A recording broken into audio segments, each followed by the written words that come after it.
Hi, I'm Elijah Avencia Rubio, and I'd like to share my recent academic and extracurricular achievements. During the first semester, I finished with honors and ranked top 3 po in the class, showing that hard work and consistency truly make a difference. I also represented our school at the Division Schools Press Conference, or DSPC, where my team and I earned second runner-up in Desktop Publishing, Filipino category as a sports writer po. In addition, during our school's founding anniversary, I participated in the field demonstration and achieved first runner-up po with my team.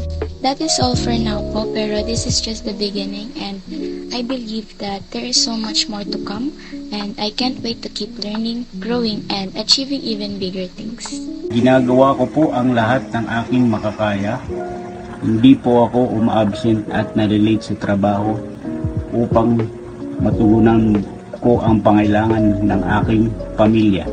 Patuloy po ako magsisikap para sa mas magandang kinabukasan niya. Maraming salamat sa Charity Philippines sa inyong patuloy at suporta kay Elijah at sa mga estudyanteng katulad niya. Malaki po ang naitutulong ninyo sa amin. Maraming salamat.